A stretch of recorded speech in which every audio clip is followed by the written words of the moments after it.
پناموس د پیغمبر با د خپل سر او مال تیر شم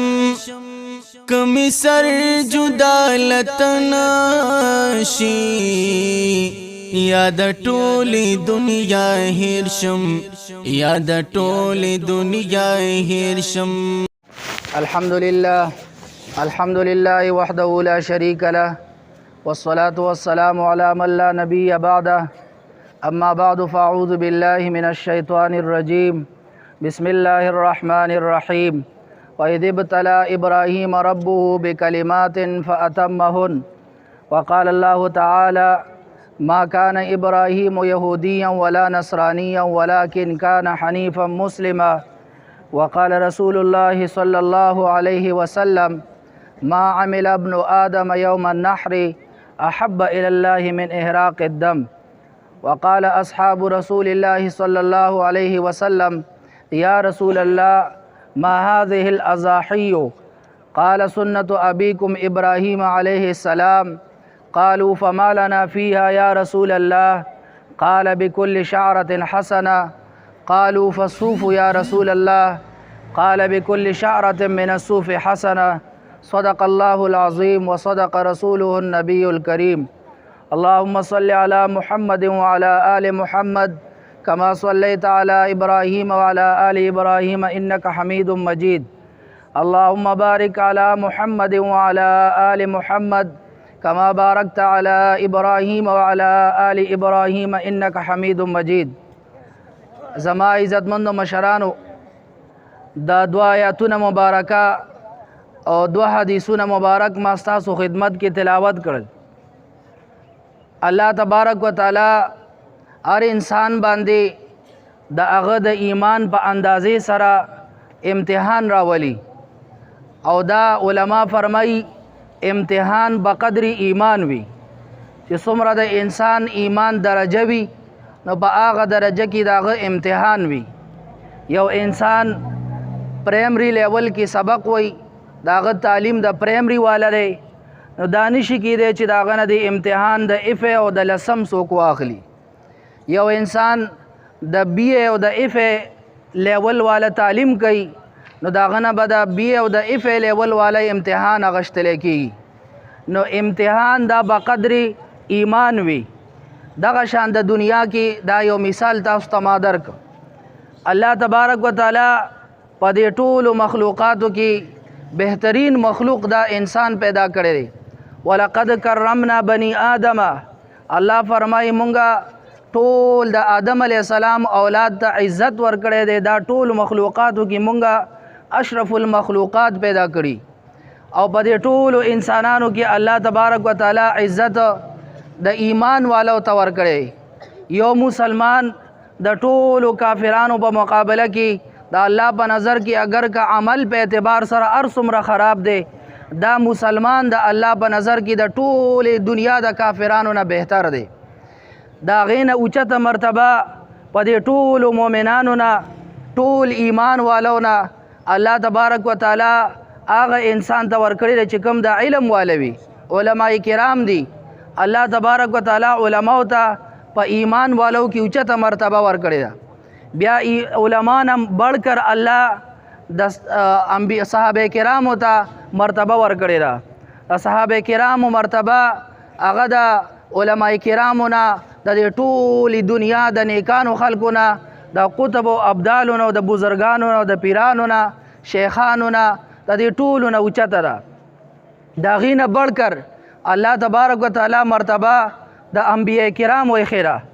انبیاء کرامو ته الله تبارک وتعالی انبیاء کرامو ته اوچته مرتبه ورکړی ده. نو لہذا ګوره تاسو دې درجو ته ګورئ چې څنګه درجه وي د انسان په ایمان کې نو هغه درجه کې دغه امتحان وي. الله تبارک وتعالی دی آیت مبارکه کې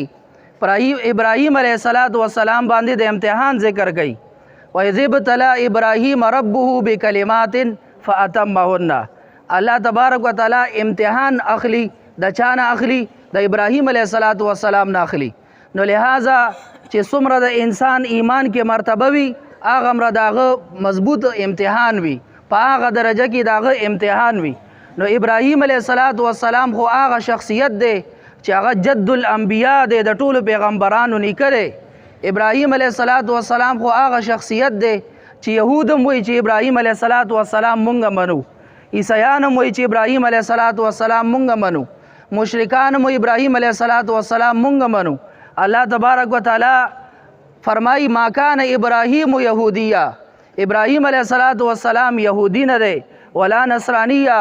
ابراهیم علیه السلام د عیسیت سره نسبت او تعلق نشته، ولکن کان حنیفا مسلما.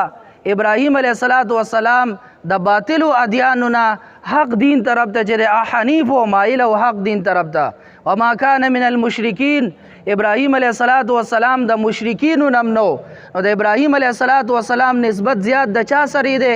للذین اتبعوه، څوک چې د ابراهیم علیه السلام اتباع کوي او دغه په نقش قدم باندې رواني. د ابراهیم علیه السلام سنت طریقه ده احیا او دغه طریقه د قربانۍ ژوندې کوي. هغه انسان د ابراهیم علیه السلام په طریقه باندې روان دی. وهذا النبی، او دا پیغمبر علیه السلام د ابراهیم علیه السلام ته ډیر نږدې دی. والذین آمنوا، هغه کسانو چې په نبی علیه السلام باندې ایمان وروړي هغه خلک ابراهیم علیه السلام ته هغه ډیر نږدې دي. نو الله په ابراهیم علیه السلام امتحانات راوستي. ابراهیم علیه السلام باندې لومبنی امتحان د خپل قوم سره او د نمرود سره مقابله په شکل کې راځي. ابراهیم علیه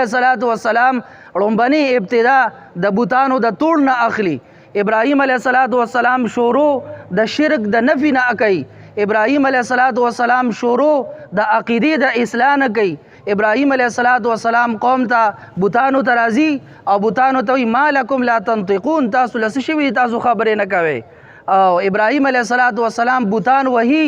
یو بوت چې ضربا بالیمین په خلاص ورته شروع کیږي او یو بوت ماتي. دا ټول بوتان ابراهیم علیه السلام مات کی او دا غینه بعد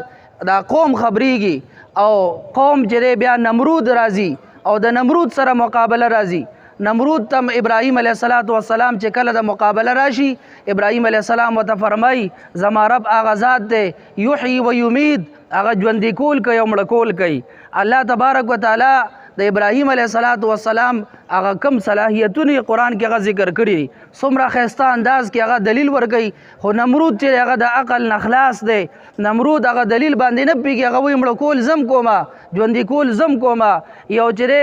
یو انسان چې هغه مظلوم دی هغه راونیسي او پانسي کې وي دا مې چې ژوندی مړ که. او یو انسان چې هغه باندې د پانسۍ حکم دی اډر دی هغه انسان خلاص کی دا مې وي مړ ژوندی که. حالانکه تاسو ته پته ده دا مړه کول او ژوندي کول دې ته نه وایي. یو انسان په چا کې روح واچي یا د روح تعلق ورسره قایم کی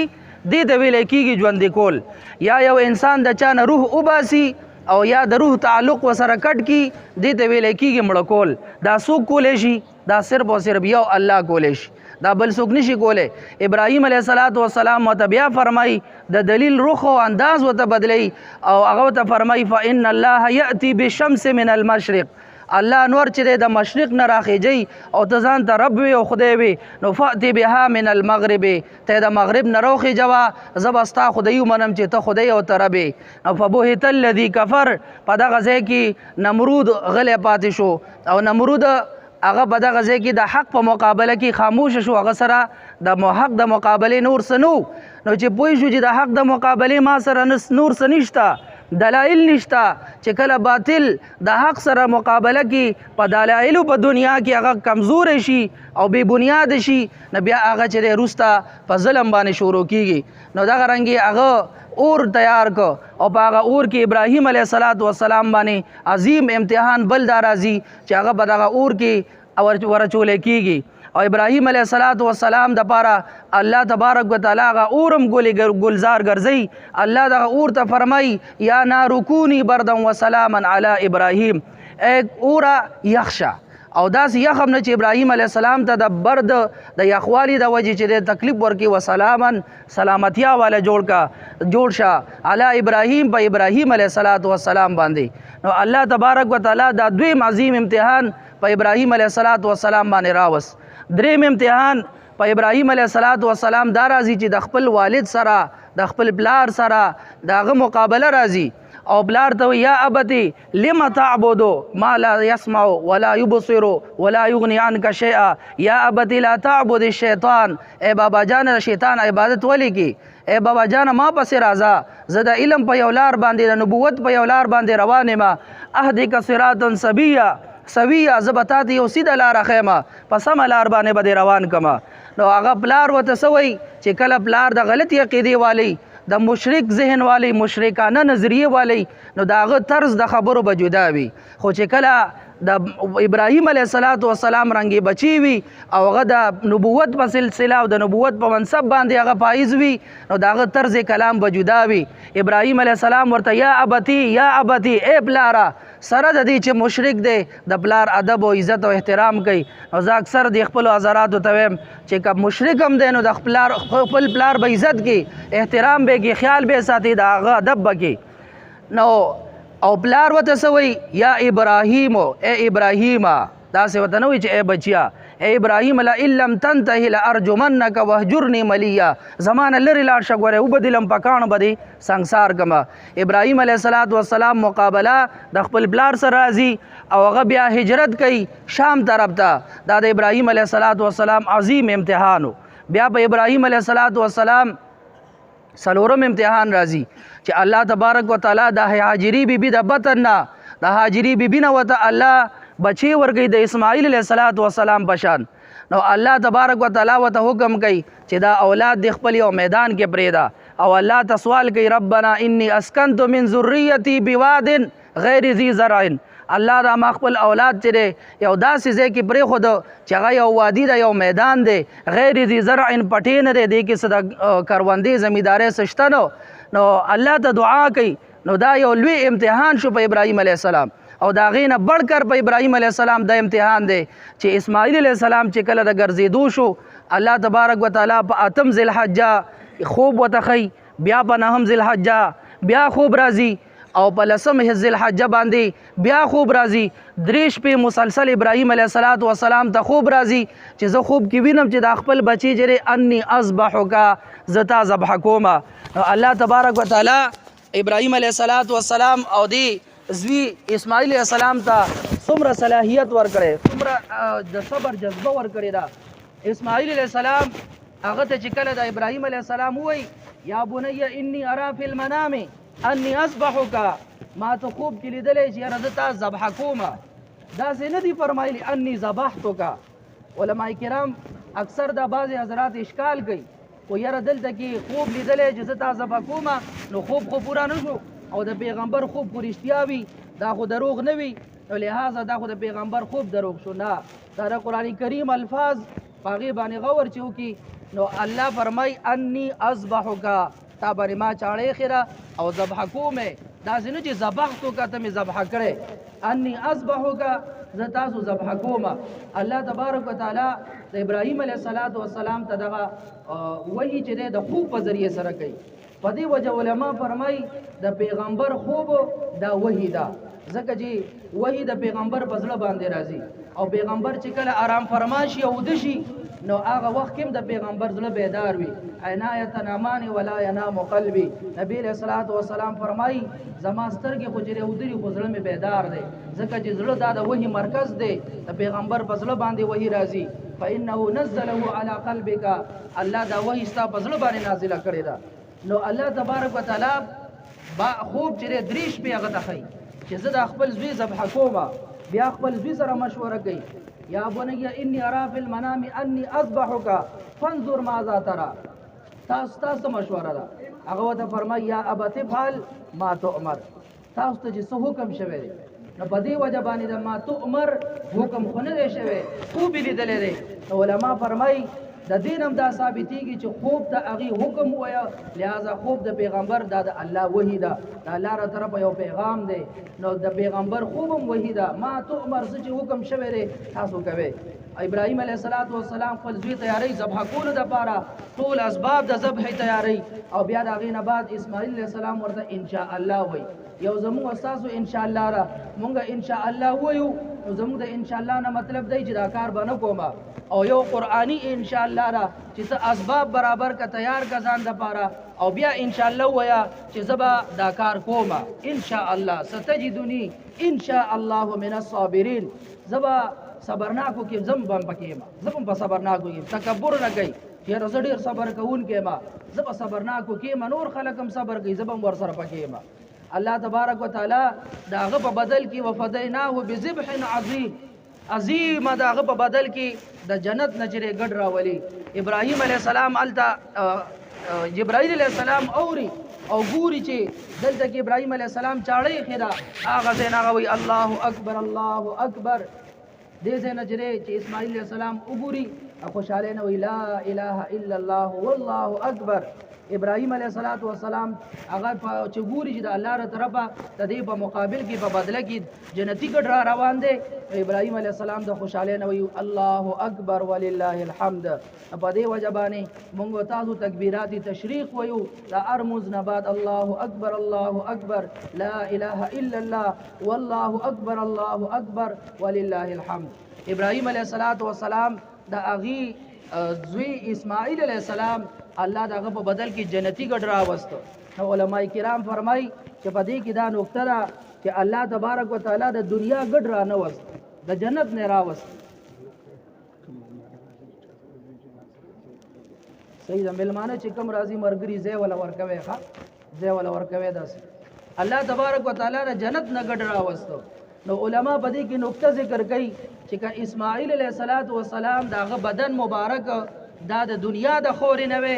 نو الله به د دنیا والا ګډ راوسته وي الله د غي د پاره په بدل کې د جنت نه ګډ راوسته لہذا دا ثابت شو چې اسماعیل علیه السلام ته الله چې کوم وجود ورکړي دي هغه جنتی خور نه دی جنت نه او جنتی خوره کې دا خوشبو خاصیت وي پیغمبر علیه السلام بدن مبارک خوله کوي او خولې نجره بدبو نه راځي خوشبو راځي جنت کې بدبو نشته جنت کې خوشبو وي زمو استا بدن د دنیا د خوره نه دی نو د خولې نه بدبو راځي پیغمبر علیه السلام داسې خصوصیات چې خصائص الکبرى کې امام جلال الدین سیوطی رحمت الله علیه دا ذکر کړی دي نو الله تبارک وتعالى ابراهیم علیه السلام باندې امتحانات ذکر کړي وَإِذِ ابْتَلَى إِبْرَاهِيمَ رَبُّهُ بِكَلِمَاتٍ الله به امتحانو کو په ډیرو کلماتو کې یو تفسیر پکې دام دی چې دا 15 وړه چې کوم امتحانات دي دا الله په غیر واستل او تاسو ته موي چې ایمان امتحان بقدر ایمان وي چې څومره انسان په ایمان کې مضبوط وي هغه مرداغه سخت امتحان وي مشکات شریف کې حدیث مبارک دی نبی علیہ الصلوۃ والسلام فرمای اشد البلاء الانبیاء ثم الامثل فالامثل ډیر سخت امتحانات د ټول نه زیات امتحانات خطرناک مصائب چې دي دا پیغمبرانو ته راځي ځکه چې هغه په ایمان کې په درجه کې د ټول مخلوقاتو نه د صحابو نه بزرګانو نه نیکانو نه علماو نه اولیاء نه د ټول نه اوچت وي نو چې په ایمان کې د ټول نه اوچت وي نو دا غي امتحان د ټول نه زیات اوچت وي الله تبارک وتعالى د ابراهیم علیه السلام رزلټ موږ تاسو ته وري فاتمهن ابراهیم علیه السلام دا کلمات دا پورا کړل ابراهیم علیه السلام په امتحان کې کامیاب شو و ابراهیم الذي وفى ماته مرګري وي و یاره ما یو کال قرباني ونکړه ماته الوالد ونکړه وې دا خو سنت دي کنه ماته هغه څنګه وې دا راضي کنه و چې سنت ابراهیمی نو ما یې څه وکړل وې ما غره قرباني په ځای چې هغه پیسې صدقه کړلې نو ماته جدید سنت ابراهیمی ویل شوی دی نو ګیره ته هم سنت ویل شوی دا سنت دا مطلب دی چې دا ګیره سنت ده یا د غرنګي ختنه کول ماشوم سنتول چې دی دې تم سنت ویل شوی دی نو بیا دا سنت کول چې دا واجب دی ماشوم سنتول واجب دی دا خو سنت نه دی نو د سنت معنی طریقه ده دا نه چې د سنت معنی سنت دی سنت معنی طریقه د ابراهیم علیه السلام ده صحابه تپوس کې یا رسول الله ما هذه الاضاحی اے د الله رسول دا قربانی څه حیثیت لري دا قربانی څه چیز ده نبی علیہ السلام فرمای سنت ابیکم ابراهیم علیه السلام دا تاسو د پلار جد امجد د ابراهیم علیه السلام سنت او داغي طریقه ده نو کله کله سنت به معنی طریقه لغوي معنی کې استعمالي کی تاسو چې باغی کې واقله مال قربانی واجب را الله تبارک وتعالى قران کې فرمای فصل لربک وانحر ته قربانیو کا پیغمبره او بدی کې مفسرین فرمای د عربی او تفسیر د امام ابو بکر الجساس رحمت الله علیه تفسیر احکام القرآن للجساس کې فرمایي چې دا هاذا یتضمن معنی دی د دین دوه خبرې ثابتېږي یو خبر دی دا ثابتي ایجاب صلات الضحى چې دا اختر مونږ چې دا واجب دی الله فرمایي فصلی منځو کا او ونحر قربانی چې دا واجب ده دا دوه دینه ثابتېږي حدیث مبارک کې راځي نبی علیہ الصلوۃ والسلام فرمایي من کان له ساعه ولم یضحي فلا يقربن مصلانا چا چې الله وس ور کړی دی صاحب استطاعت دی صاحب نصاب دی او دو قربانیو نکړه فلا يقربن مصلانا دې زموږه عیدګاه ته ناراضي یو دی عیدګاه ثابتېږي او دوی متنا دا ثابتېږي چې دا قربانی دا واجب ده ځکه خو پیغمبر فرمای علما فرمای چې دا سه قسم وعیدات راځي نو دا د غیر واجب باره کې نه راځي د سنت او د نفل باره کې نه راځي دا د واجب باره کې راځي په دې وجبانه قربانه ته موږ واجب وایو دا صرف سنت به معنا طریقه ابراهیم علیه السلام طریقه دا بیا صحابه تپوس کوي یا رسول الله فما لنا فيها یا رسول الله موږ ته په دې کې څه ملاويږي نبی علیہ السلام ته فرمایي بكل شعره حسنه یو قربانی کې د ار ساروی د یو وخت په بدل کې الله تعالی داغي یو نیکی درکړي بیا تپوس کوي فصوف یا رسول الله اے د الله رسوله د بازي ساروی داسې چې باغی وړې وي وختنه وي نو دا غي بس حکم وي نبی علیہ الصلوۃ والسلام بیا ارشاد فرمای قال بكل شعره من الصوف حسنه د ار د وړې د وخت په بدل کې هم الله تبارک وتعالى تاسو ته اجر درکړي نو قربانی د الله تبارک وتعالى یو حکم دی قربانی واجب ده او کم انسان صاحب نصاب دی صاحب استطاعت دی اغله قربانی پکار ده موږ تاسو قربانی کو دا د ابراهیم علیه السلام او دغه د نبی علیہ الصلوۃ والسلام دا غي دا طریقه ده نبی علیہ الصلوۃ والسلام چې د مدینه منوره کې لس کاله اغي پادشي وی نبی علیہ الصلوۃ والسلام یو کالم چې قربانی نه پرېخي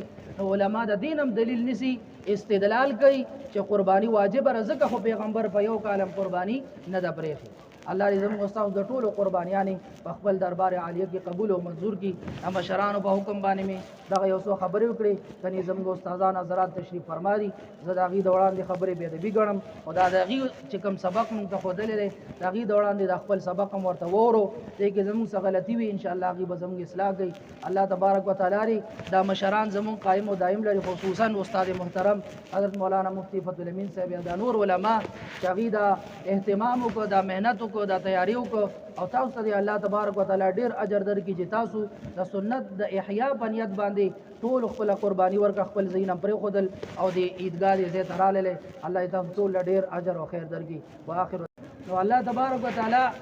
ابراهیم علیه السلام باندې دغه امتحانات را وصل او بیا الله تبارک وتعالى قران کریم کې فرمای فاتمهن ابراهیم علیه السلام دغه کلمات پورا کړل بلکې الله قران کریم کې فرمای و ابراهیم الذي وفى ابراهیم علیه السلام هغه شخصیتو چې د الله سره څومره کړي وادي وي د الله را طرف څومره احکامات هغه ابراهیم علیه السلام سر ته رسول دي داغي ایفا کړي دا داغي ایفا عهد کړي دي یو خبره پورا کړي دا لہذا د حق پلار د طلوع په وخت کې با تابانه مختلف کړي امتحانات راځي تب راغي سر مقابله کې په حق باندې قائمه تب چې داسې ډیر مشکلات او مصائب برازي هغه مشکلات او مصائب به برداشت کی د الله د حکم د پاره به هر حکم ته تسلیمي 24 غنټه به الله حکم ته تسلیم علما فرمای حکیم الاسلام قاری طیب صاحب رحمت الله علیه د دارالعلوم دیوبند تقریبا د نیمه صدې پورې محتمم پاتې شوی خطبات حکیم الاسلام کی راضی اغي فرمای چې یو د قربانې صورت دی یو د قربانې روح دی یو ظاهر دی یو باطن دی د هر یو عبادت یو خپل صورت وي او د چردام دی موږ تاسو چرندام کو ردی یو ظاهر صورت دی چې لاس انزل مخ انزل خلک یو با چول وغیرہ دا یو صورت دی د دې باطن دی هغه روح دی هغه سه انسان ته طهارت او د مقصد دی چې پاکیزگی انسان ته حاصل شي او بیا د مانزه انسان مونږ کوي او د مانزه چې تقرب ال الله انسان چې الله ته نږدې شي وسجد واقترب دا دلیل دې خبري چې په مانزه سره انسان الله ته نږدې کیږي ځکه چې الله فرمایي وسجد واقترب سجده او الله ته نږدې شه نو په سجده او عبادت باندې انسان الله ته نږدې کیږي نو انسان دا رنګ دي ټول عبادتو کې یو صورت دی یو روح د قربانۍ کې دا یو صورت دی یو ظاهر دی د دې چې انسان د زناور قرباني ورکي او یو د دې روح دی چې د ایثار والے جذبه د په نفس کې او د بزړه کې راشي چې هر قسمه د الله حکم ته دي تابعدار وي الله زستا د حکم د پاره پر رمضان مبارک میاش کې خپل خواهشات نفسانی پریدم، الله حلال خوراک پریدم، حلال بیبي سره ازدواجی تعلق پریدم. الله دا ستاره حکم د پاره، الله د عید الاضحى د ذی الحجې میاش راشي، ستا د حکم د پاره د خپل مال قرباني ورکړه.